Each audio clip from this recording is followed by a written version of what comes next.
Imagine standing on the edge of a battlefield. On one side, an army trembling with fear. On the other, a single man, a giant, shouting threats loud enough to shake the earth. His voice echoes through the valley as he dares anyone to face him. No one moves. No one breathes. And then, through the crowd steps a boy. No armor, no sword, just a sling and a stone. People laugh. The enemy mocks. But what happens next will change everything.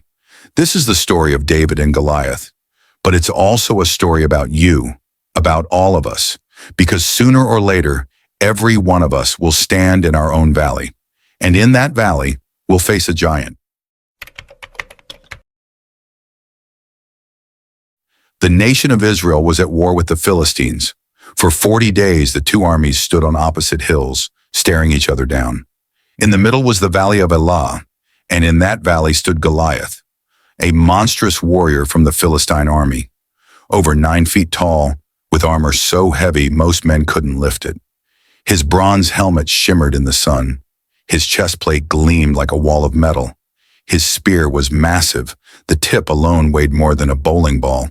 And every day, twice a day, he marched into the valley and issued his challenge. "Send me a man to fight me. If he wins, we will serve you. But if I win, you will serve us." Day after day, Israel's soldiers heard the challenge.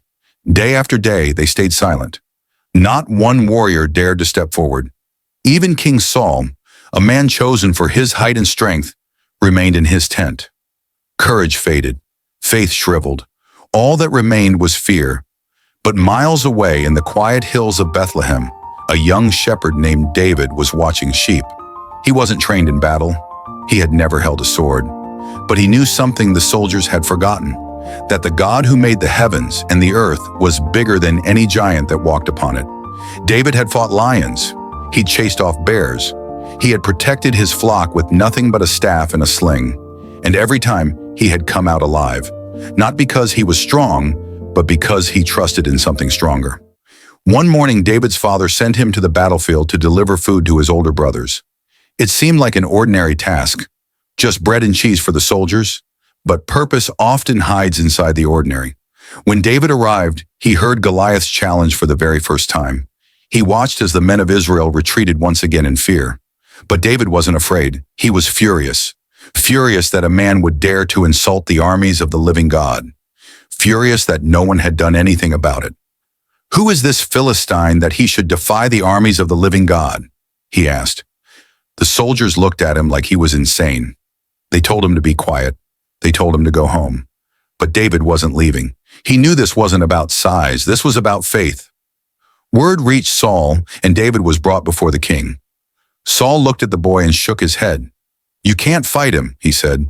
"You're just a boy." But David stood firm. "When a lion came to take one of my sheep, I went after it. When a bear attacked, I struck it down. The same God who delivered me then will deliver me now." Saul had no better option. Reluctantly, he agreed and tried to dress David in royal armor. But the armor didn't fit. It was heavy, uncomfortable, unfamiliar. David took it off. Instead, he walked to the stream, knelt down, and chose 5 smooth stones. Then, sling in hand, he began the walk toward the valley. Can you picture it? One boy stepping forward while thousands watched. A sea of soldiers behind him, silent and stunned. A giant in front of him, laughing at the sight. When Goliath saw David approach, he sneered. "Am I a dog that you come at me with sticks?" he bellowed. He cursed David by his gods. He promised to tear him apart and feed his flesh to the birds. But David didn't flinch. "You come to me with sword and spear," David said, "but I come to you in the name of the Lord Almighty, the God of Israel, whom you have defied. Today he will deliver you into my hands, and everyone here will know that it is not by sword or spear that the Lord saves, for the battle belongs to him." Then David ran, not away, but toward the giant. He reached into his pouch, pulled out a stone, loaded it into his sling, and let it fly. The stone sliced through the air, struck Goliath in the forehead, and in an instant, the giant fell. Face first, silent, defeated. The valley went quiet. No one moved. No one could believe what they had just seen. A boy with a sling had done what an army couldn't. David walked forward, took the giant's sword, and finished what God had started. The Philistines turned and ran. The Israelite army surged after them, shouting, finally brave again. But this story didn't end in the valley, because that moment wasn't just a victory, it was a beginning.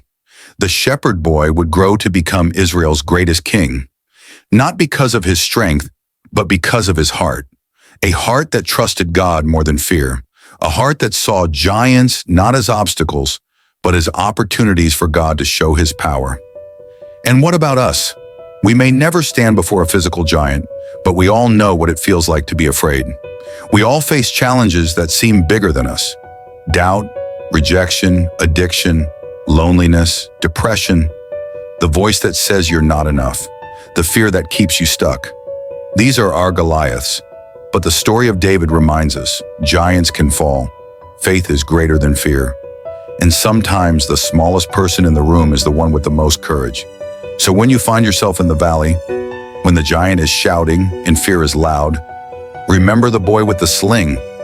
Remember that you don't need to be the strongest. You don't need to be the tallest. You just need to believe. Pick up your stone, trust in something greater than yourself, and face your giant. Because who knows, maybe your victory is just one step away, and maybe, just maybe, the world is waiting for you to take it.